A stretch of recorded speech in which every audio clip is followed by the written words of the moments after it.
There's a recent video of Sachin Tendulkar on social media in which he's seen serving his mom a freshly cut mango.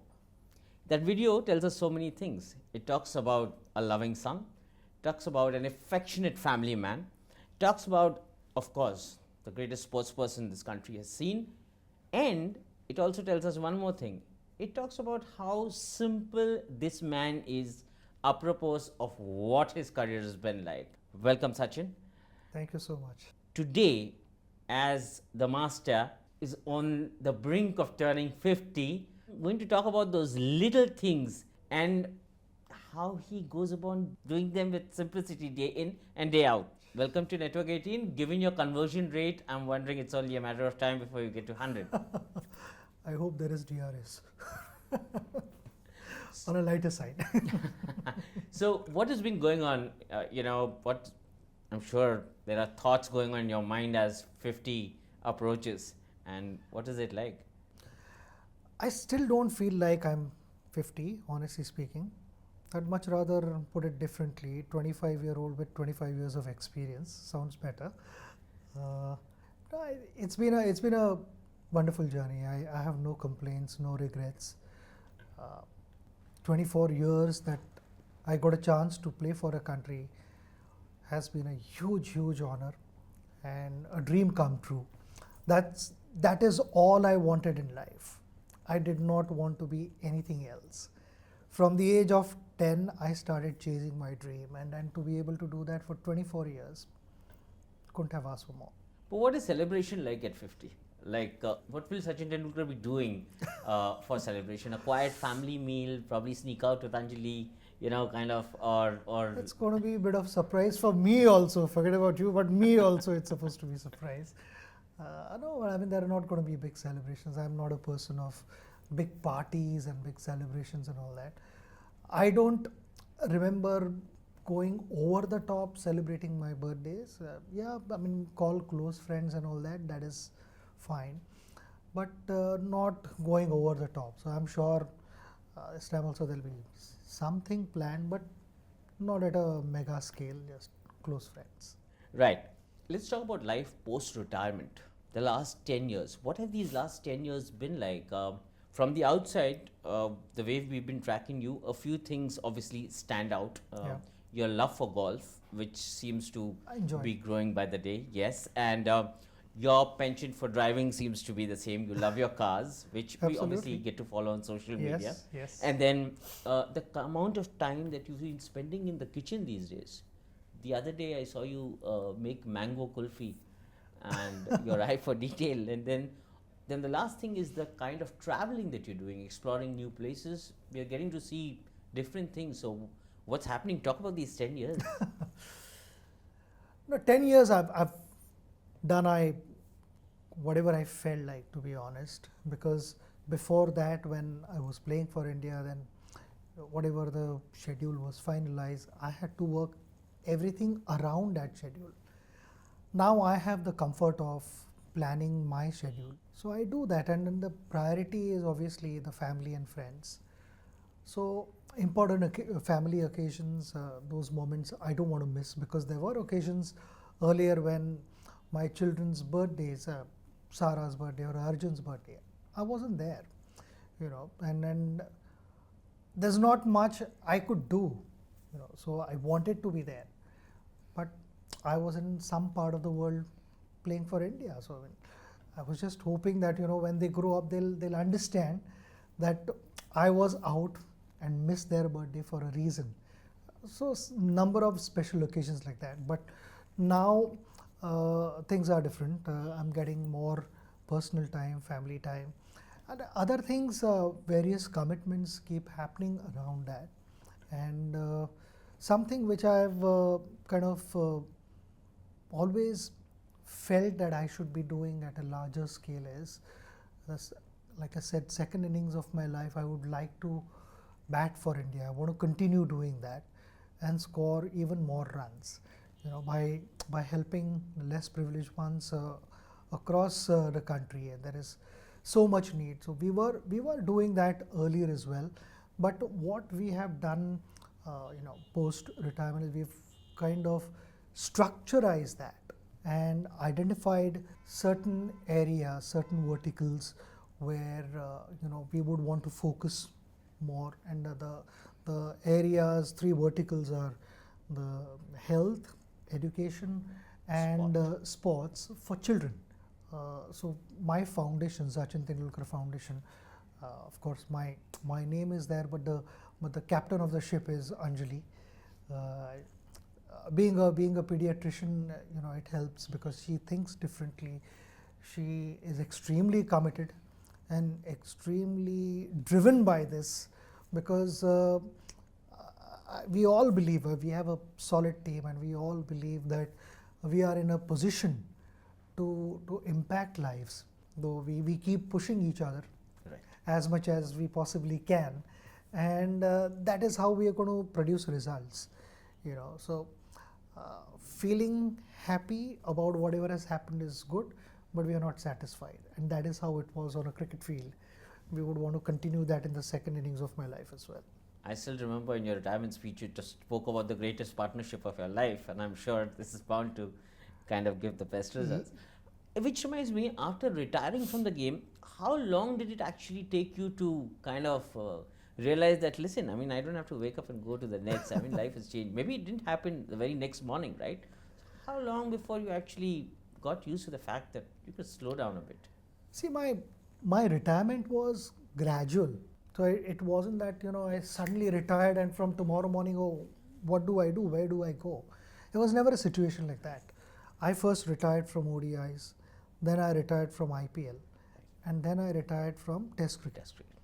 And I always wanted that one big game for India. I didn't want multiple retirements, So just that one moment, and it came at the right time. What a moment. Playing a test match for India, home ground, we won the game, and that victory lap was incredible moment. So I always used to wonder how would my last experience on the field would be, and I can't thank everyone enough, because that experience is something which has 10 years down the line we are still talking about it. And when I woke up the next morning, I have this habit of making my own tea and all that, either coffee or tea, whatever I feel like having. I did exactly the same. I sat at home and I was, it felt a little different. I don't need to now start preparing for the next series or the next match, whatever. I need not think about all those things. It did feel that way. Sachin, those memories start rushing back. Tell me, that entire what we saw, after the game got over, the presentation ceremony, all of that was impromptu, like all of that was happening real time. I mean, how much of that? Actually, the match was first of all a 5-day game, Yes. which didn't last 5 days. On the third evening itself, we were doing Yes. this interview.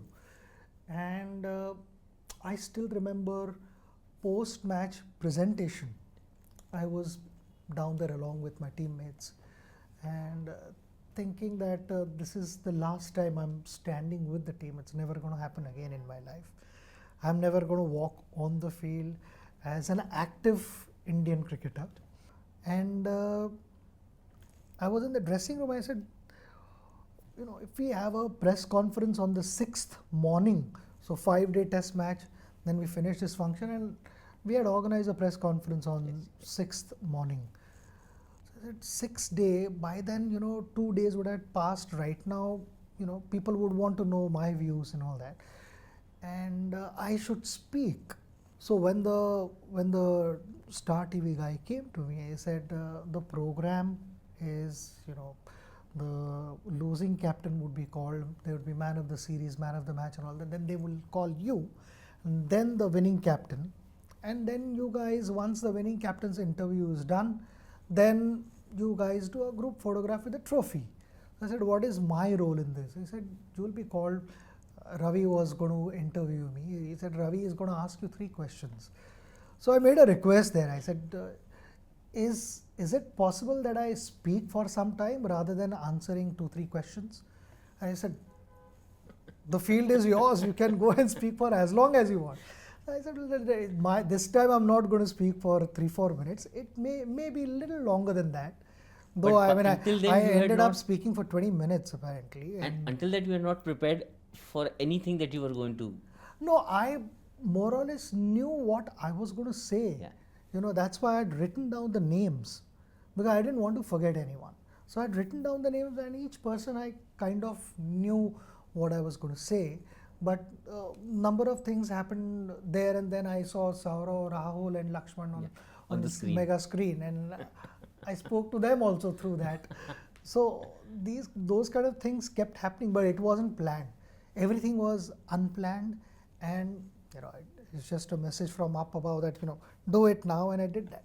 Okay, now the moment happened. You said the next morning you woke up and you made your cup of tea and you know, kind of, and then from there on, not picking up a bat and going to you know, even for fun. Like, how gradual has that process been? I'm sure you would have felt the urge like once a week at least to like chata hu thoda sa. I've seen this reel of yours where I think you're on a badminton court Yeah. indoors and you're Yep. facing a tennis ball. Yep. The shots are coming so beautifully, and I'm sure you would feel that urge, right? I mean, We do that sometimes. We do it. you go out and play once in a while, or is it more Yeah, golf? we did that. I mean, golf, badminton, you know, all these kind of things. We friends get together and we do that. It's a lot of fun. Only on few occasions the camera is on. Otherwise, you know, we have our own space and we have a lot of fun. What is it about golf? Like, does it satisfy your urge as a cricketer? The swing, the back lift, or kind of, does it give you that It's- satisfaction? It's more about spending time with your friends, Okay. and that is priceless for me. I cannot live without my friends. So, friends' time is important. Okay, So talking we, about so we friends get together, we play golf, you know, we have a good chat.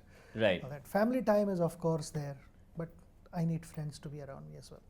Talking about friends, I remember this other reel which I'm becoming kind of. I should tell the viewers here that, you know, I've just fallen in love with the reels and I keep binge watching what he does. So there's this other reel of yours in which you are driving somewhere with a friend and Right. you stop by at a tea shop, at a roadside tea Yeah, shop. yeah. You had a cup of Yeah, chai correct, there, correct. and I what also I remember is Arjun is sitting behind the car. He's Arjun was, yeah. peeping above the door, looking at you like, "Papai, what all are you doing?" Kind of, No, you know. we friends, we felt like having चलो यार चाय पीते हैं and उसके साथ, you know, those naan katai biscuits. Said we'll have that. Brilliant spot to have. Nobody is expecting me here. And Right. so we parked the car and we started having chai and all that. I went there. I asked for my chai and all that. It was good fun. So we were just driving, and you know, once we had recorded that, the last bit was camera on Arjun. Arjun is not fond of cameras, and so is Anjali. Sarah is okay, but Arjun is like, okay, leave me out of this, and that was his expression. Yes, I remember that. But Sachin, you know, I was thinking about it also from the tea stall owner's perspective. For you, it is a matter of 5 minutes, but for him, you made his life. Like, kind of, he will think about it for the rest of his life that Sachin Tendulkar yahan aake ruk ke chai pee ke gaye. Like, you know, so I'm, does it like make you wonder like what a small gesture of yours, you know, is doing to a random outsider, and it's awesome. It's amazing. I mean, like, I would hope you keep doing that. Satisfaction is mutual, because I get the satisfaction of chai and naan katai over there. So I am also happy. He is also happy. It works both ways. Okay. Now, do you know what was the price of gold in 1995? 10 grams gold? No. 4,300 rupees. 10 grams of gold. Today, the price of 10 grams gold is 57,000 going on 58. Okay. Why this is important is because Tell me. in 1995, Sachin Tendulkar became the first sports person to professionally sign a contract With World Health. with World Health. Huh, yeah. With Mark Mascarenhas. With yeah, Mark yeah. Mascarenhas. Yeah. The 1995. And it happened through Ravi, Right. Ravi Shastri. I still remember we were in Sri Lanka at that time, and Ravi introduced me to Mark. Ravi said, "Here's my friend Mark, who's been wanting to meet you, and he has something to share with you." And then it was Ravi, Mark, and I, three sat together, and that's where Mark made me that offer and said, why don't you just stay focused only on the game, and my company will manage the commercial side. So all the endorsements and contracts and whatever one had to sign, everything was vetted by Mark and his team. It was only done so that I could be totally focused on the game, because till that moment, yes, there were lawyers helping me, but my family was actively involved in that and then negotiating and all that. I mean, to be honest, I mean, we're not made for that. So, father a professor and a poet, my brother was interested in the right column of the scorebook. Not that account was more important than the bank account. Nobody was bothered literally, what the bank balance is. How many runs have you scored? What has happened to the game? That was more important. So I don't think our strengths were to negotiate a contract or vet a contract. Not really. And we needed a team who could take away that headache from us, so that I could be focused only on the game. I was just going through somewhere, and I was told that in the last 100 years, only 305 people have played for the country. And so that means, on an average, only 3 people play for a country every year. So such a huge honor, such a massive privilege to represent the nation. I didn't want to divide my energy. That the energy needed to be only channelized on cricket and nothing else. And that was my family's thought process as well, which really helped. Mark was someone who, when it came to my practice sessions and my preparation, he did not interfere at all. He said, everything will happen around that. I'm not going to make you cancel your practice session so that you could shoot an ad. So it never happened where Mark was forcing me, aaj rehne do, you practice tomorrow, let's shoot this ad today. It never happened. It's one of the most special relations you've had in life? Without any doubt. Without any doubt. Mark was more like a family, I would say. You're Jerry Maguire. Mark was, he did not discuss numbers with me, to be honest, because he himself was such a huge fan of cricket, loved the sport from the bottom of his heart, and helped so many ex-cricketers as well. So he understood, because he followed cricket, he understood what are the things which are needed to represent a nation, and preparation becomes really important. If you are to deliver, if you're not prepared, how will you deliver? So he never interrupted that. Wow. I was looking at the enormity of what happened in those years, and the value of gold is something that stuck in my mind. And I was thinking, we're talking about a time when there was no technology, no internet, nothing. I mean, you're talking about the cricketer who became the first person in India to sign a professional contract. There was no internet and all that you mentioned, and that rings a bell. I'll tell you one story which I've not shared with many.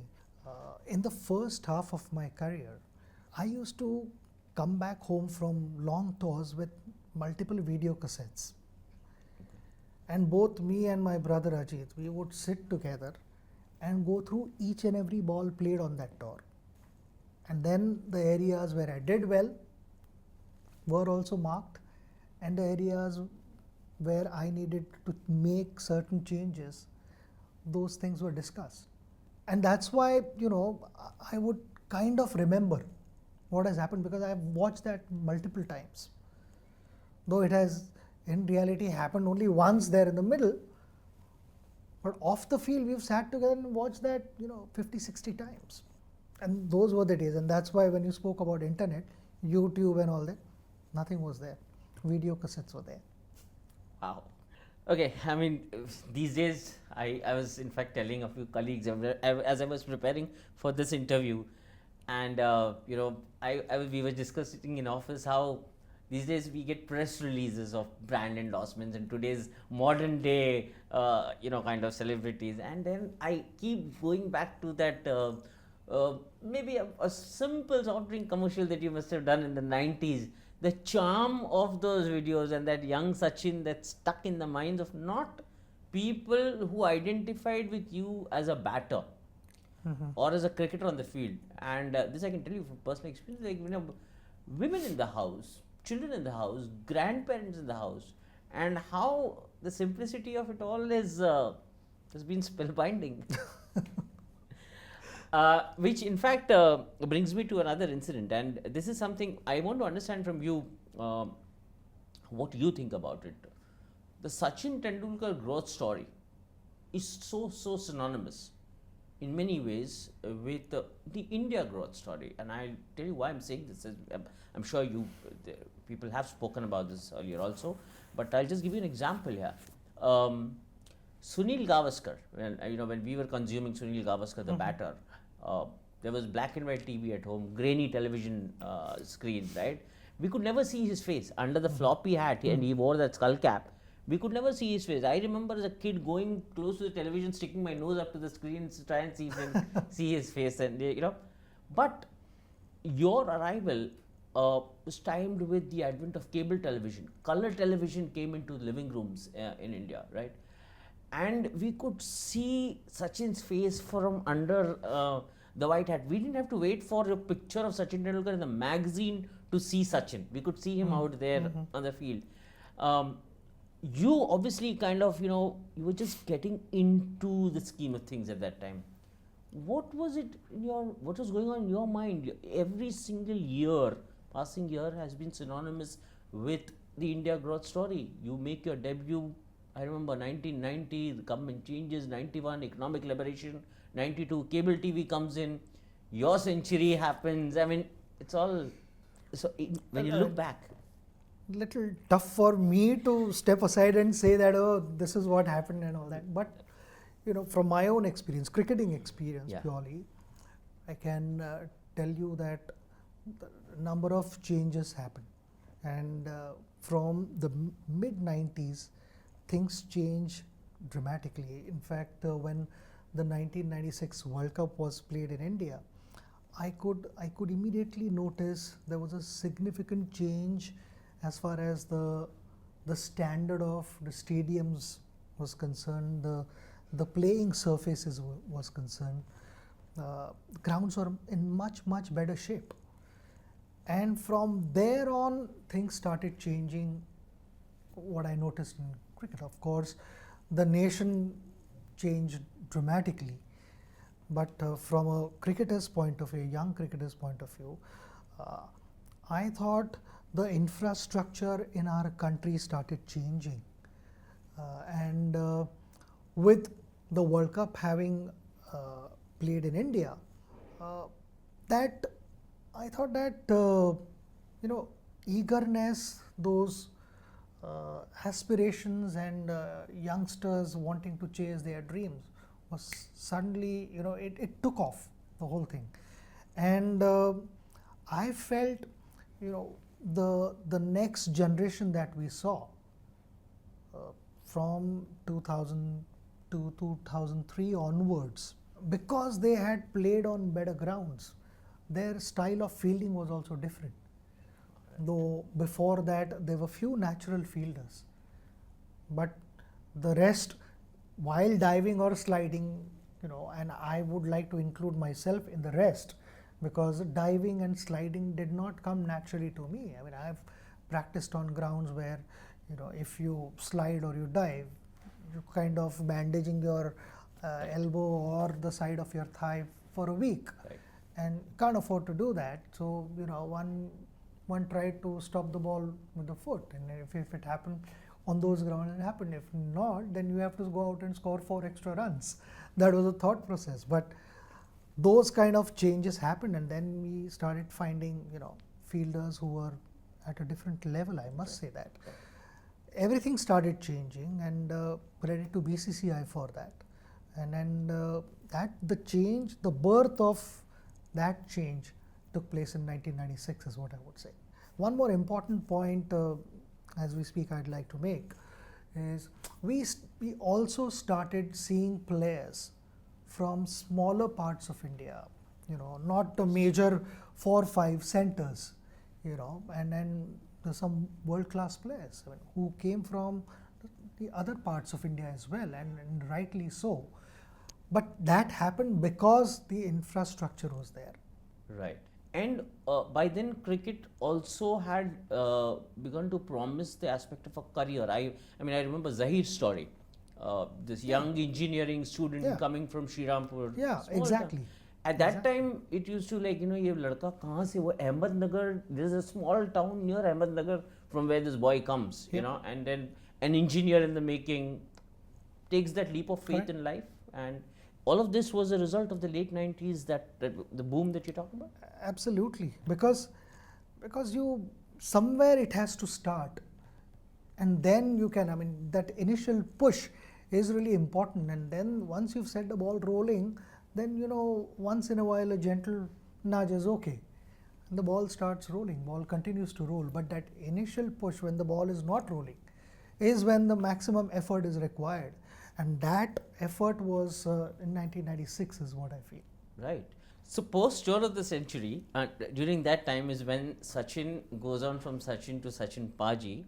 Now, from the outsider, as somebody chronicling this in hindsight, is that also the time when brand Sachin also moved on to become brand SRT? Or, because this renewed. To answer your first question, Sachin became Sachin Paji only because there were a number of guys from northern part of India, Right. and they started calling me Paji. So then it went to the extent where the rest of the guys also started calling me Paji, and guys from Mumbai also started calling me Paji. I would be like, "अरे यार, तुम तो मुझे सचिन बोलो, तुम पाजी क्यों बोल रहे हो?" and all that. But no, that is your name now. So everyone started calling me Paji. And to answer your second question about brand Sachin, I only wore a cricketer's hat. I did not wear a marketing hat at all. So I don't know what the marketing guys were thinking from Sachin to SRT. It was possibly from there end that all these things came up. Right. I was comfortable. I mean, it didn't make much of a difference because I would anyways have my initials on my hat, which was a cricket hat. Right. And the reason I asked you this is because when I look back at things in hindsight, when I sit down to chronicle this, it was, in hindsight, this is so humongous in terms of not what it did to brand SRT, but what it did to the ecosystem. The entire ecosystem began to benefit with those initial footprints that you began to leave behind. Like in 1995, when you signed your first deal, you brought professionalism, into the scheme of things. And in 2001, when you renewed the deal, Yep. you kind of course, the professionalism bit continued, but then you opened up the floodgates for India to look at a new future from a sports perspective. Is when I think the mothers agreed to allowing their child to play cricket with a career perspective. Yeah, I remember when I signed a contract in 1995, certain people didn't agree with that, and there were also opinions on that.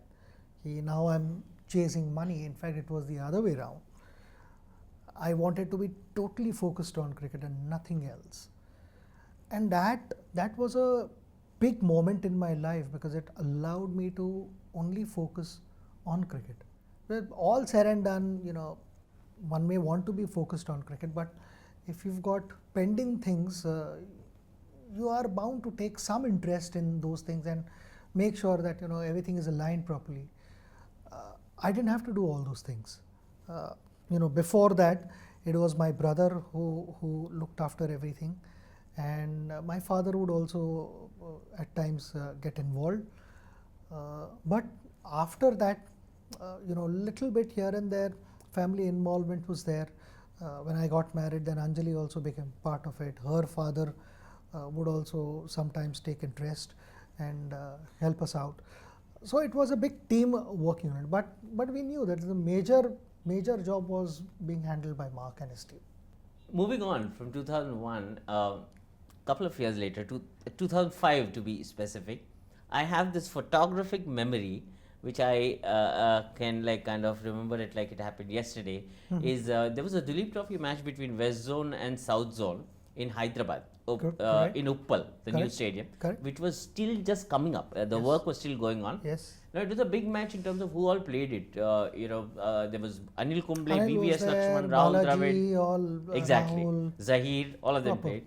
Zahir, But why Ajit. that? Yes, but why that match was so important is because you were making a comeback after the tennis elbow injury. Correct. What I remember very clearly in that game is that you got out of the car and it was a dark hallway, the Uppal Stadium hallway, Correct. because construction was still going Yes, on. yes. There were photographers inside. When you walked out of the car and you came in, that a bunch of photographers, the flashbulbs went, and it was daylight inside that hallway. I still remember it distinctly. And those shutterbugs, the noise that it made, this clicking sound of the camera. Yeah. The only other place I've seen it is inside a forest. When a tiger gets, the tiger sighting happens. What I'm saying is, like, when you were coming back, it was such an important phase. Did anything in your career pull you down the way the tennis elbow injury did? I think my back injury. My back injury troubled me a lot, and that continued for quite some time, almost 10 months or so. Though I played matches in between, but with lot of pain, lot of discomfort. For almost 3 to 4 months, I slept in my hotel rooms between my bed and the cupboard, so that I could not roll onto my tummy.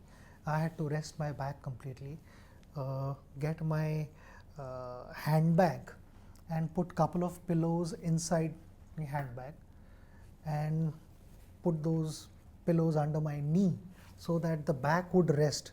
Otherwise, back would constantly stay like this into spasm. So once I lifted my knees, the back would become flat and the back would rest. And that is exactly what the doctors had asked me to do. Taking painkillers as if there is no tomorrow, literally 3 painkillers a day. Before every session, I would take 1 painkiller and go and play. I pushed my body to the limit, and then I was also advised that I should undergo a surgery, a major surgery, which I was back in the 90s. Today with technology and multiple things happening around in medical field, back surgery is a big one, but not kind of the end of your career. But at that stage, I was kind of so worried. I thought, it could possibly be the end of my career. If the surgery goes bad, then I am struggling, because I have suffered so much where while standing, I could not even go and touch my knees. I couldn't bend at all. If I had to sit in a chair like this, it wouldn't be longer than 2 or 3 minutes at a stretch. I had to keep changing my positions, and that was a nightmare. So possibly that, I would say. In fact, if a diagram of a human body has to be drawn, and the number of injuries and the number of times that you suffered have to be probably marked on the diagram, I think it's the easiest lesson for a kid to understand what human. Well, I mean, the number of injuries that I've had in my career, I'm also kind of 50% doctor. 50% knowledge is dangerous, though. Have you ever taken your doctors out for a meal? They deserve it. I mean, I meet doctor friends. I mean, and now the ones who've treated me, they're friends, and they've played a huge role in my life. All of them, the doctors, the physios, masseurs, they've all played a big role in my life. If they weren't around, then things would have been different. What's your daily routine like as of today? Who better than you to answer what should be the cornerstone of a healthy lifestyle? No set routine as such, but my simple formula in life is I can eat whatever I want, but not whenever I want. Okay. So once you strike that balance, then you're okay. On a lighter note, I used to tell my friends, gym में 10 minute ज़्यादा बैठो और dining table पे कम बैठो. That is another formula, but ideally I would say yes, one needs to train, be active. If you don't want to go and train in a gym, you could go on walks, jog, whatever, play any sport. I feel every individual should pick up a sport, any sport that keeps you mentally healthy as well as physically. I think mental health is also equally important, which one ignores. So I think overall fitness is important. It's not just the looks, but what's happening inside body, more importantly inside your head. Right. How mentally fit are you? That is possibly even more important. Sachin, these days when I watch T20 cricket, I tend to think that these matches, I don't know, correct me if I would love to understand what you think, is these matches lack any kind of recollection value. I remember growing up at a time when we would remember matches, and for that I don't mean it necessarily wouldn't have to be a 10-wicket haul or a big daddy 100 for me to remember a game. Yeah. Your innings in Auckland at 49 ball 82, for instance, against New Zealand, or the last wicket of Moin Khan. I'll never forget that for the rest of my life. That googly, and these so.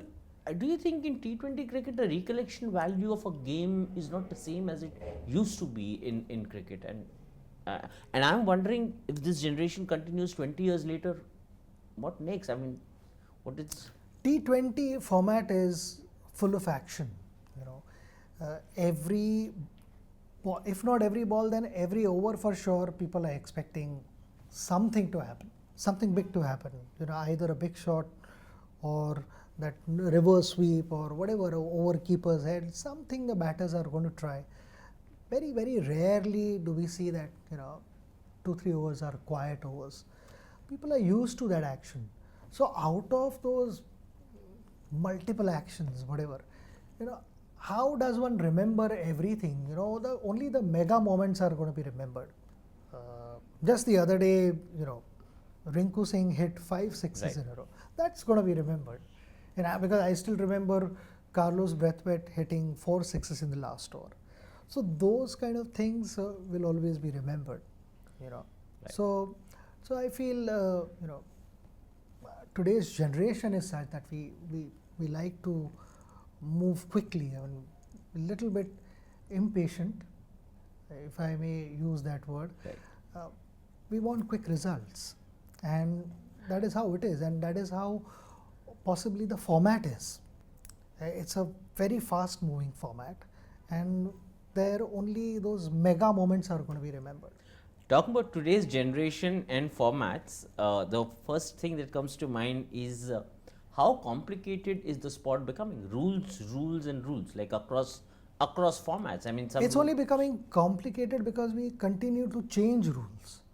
If we have a set of rules and we kind of stick to those rules, if they're working well, then it won't be that complicating. But to be fair, we also have 3 different formats.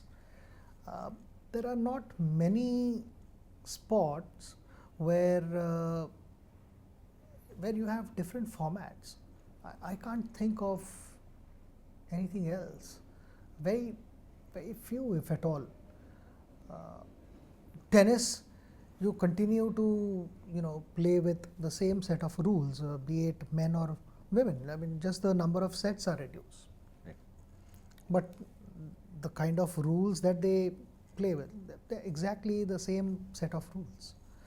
So cricket possibly might be the only one where there are 3 different formats, and the number of balls used, the number of overs you have to play with that particular ball. In Test cricket, it's minimum 80. Then ODIs now it's become 25, and T20. So number of fielders in the ring. Test, there is no restriction. So cricket is possibly the only sport which is slightly different to any other sport. Existing rules changing, yes, I mean that's an important point you make. But other than that, there are some rules which I like. Umpire's call, for instance, when a decision has been referred to the TV umpire, third umpire, it is because the player is not satisfied with what is being. Are you with me in the same boat?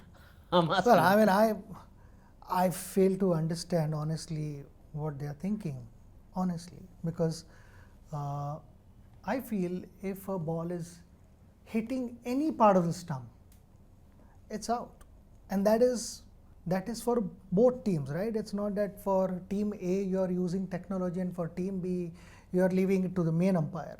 No, once we go to the third umpire, it's a clear cut indication to me that somebody on field is unhappy with that decision and doesn't agree with that decision. That's why they want to go upstairs. So why come back to the person whom they don't trust? And that's why they've gone up, right? They've taken the risk of challenging his decision, and if they don't get it right, they lose their review. So why do we come back again? We don't need to come back.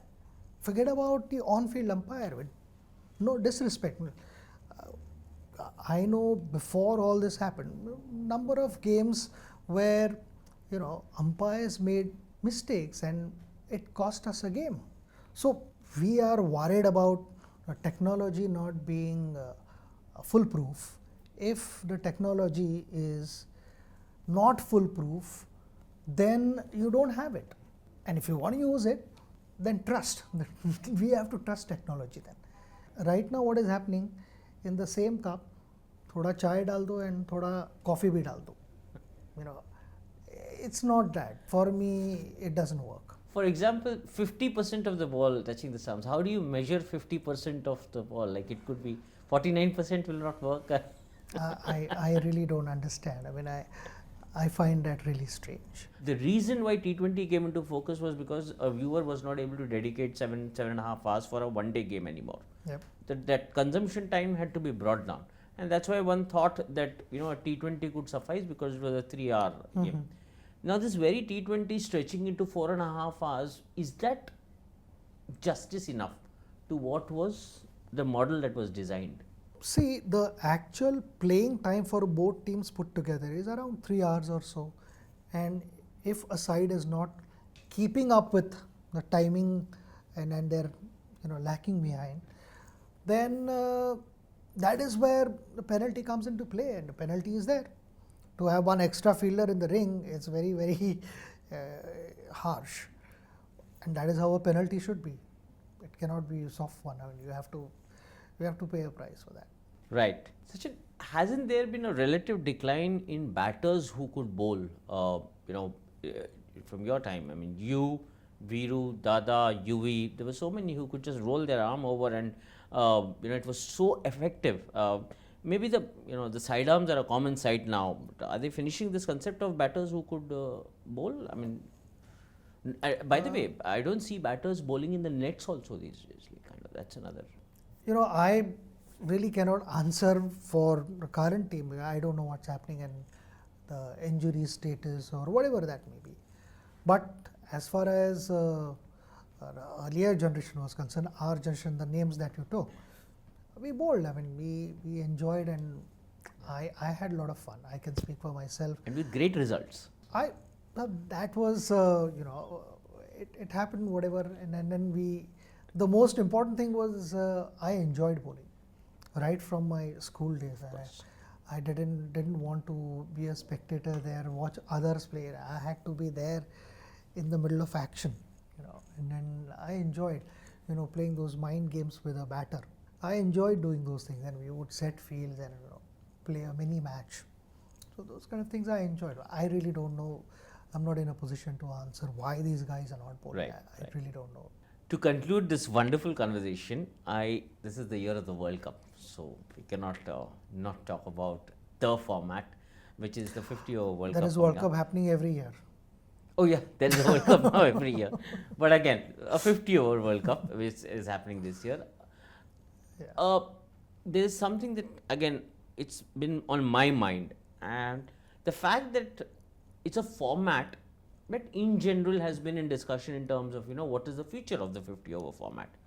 At a time like that, the World Cup in this format is happening in cricket's biggest market anywhere in the world, which is India.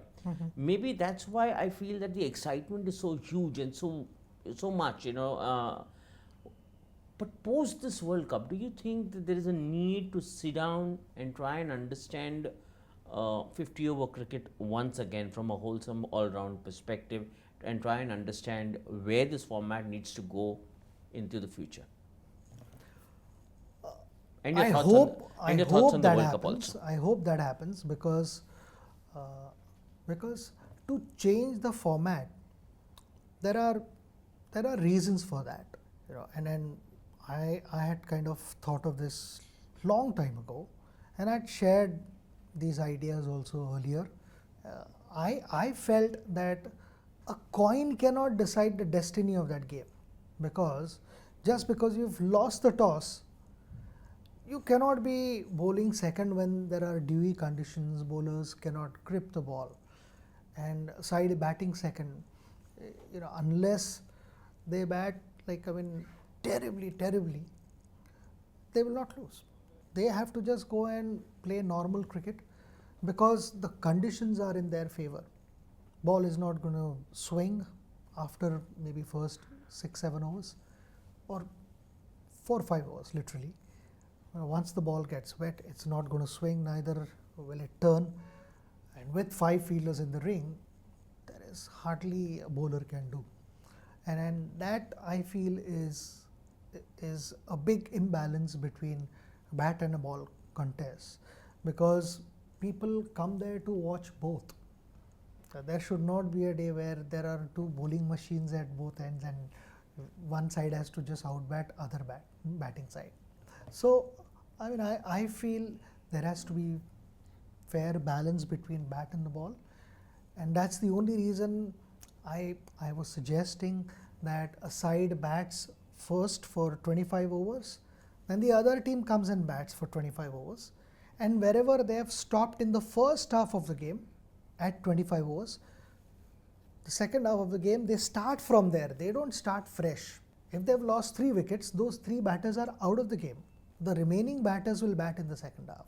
So you don't have 20 wickets, you only have 10 wickets. And it does a lot of things. It involves support staff, because otherwise what happens once the game has started, for 50 overs support staff cannot do, just keep sending few messages here and there, stand on boundary line and just tell the bowlers, oh, this is what I feel you should do. But you cannot bring the whole team together, have a brief meeting for 3-4 minutes and tell them strategy A hasn't worked, let's move to strategy B. And so there'll be dynamism. That is missing today. It's becoming too monotonous, and even spectators know what's going to happen from over 15 to 35 or 40th over. They also know the pattern. But by introducing a newer format, sometimes there is an opening partnership, couple of right-handers are batting, and one guy gets out, and your standard left-hander is number 3, and you are in the 23rd or 24th over. You'll say, okay, the remaining 7-8 balls, I'm not going to send my left-hander because there are a couple of off-spinners bowling. And the left-hander proper batter would also think, why should I take undue risk for just 6-7 balls? You send number 9, number 10, and say that anyways, if at all, you get to play 5-6 balls. Treat these balls as 5-6 balls and just go and enjoy yourself. That also gives a different dimension to a cricket match. Spectators feel some action is going to happen, and then immediately you bring the other side in. So there are changes, but what it does is, if it's a rain interrupted game, then you would have had played first 25 overs, and you would have played those 25 overs differently, knowing that second half of the game there might be a rain. So if there is rain round the corner, you adapt different approach. Right. So a lot of strategies will come into play. I think I have an idea already. I think the patrons of the game need to gather in Bandra once every couple of months to just listen to you ideate and speak what goes on inside that brilliant mind of yours. Thank you so much, Sachin, for taking the time out and doing this lovely interview with us. Absolute pleasure. Much as I can, I need to stop it. I would have loved this conversation to keep going on, but while it can't, we wish Sachin Tendulkar a very, very happy 50th birthday, and I hope you enjoy this lovely conversation. Thank you. Thank you.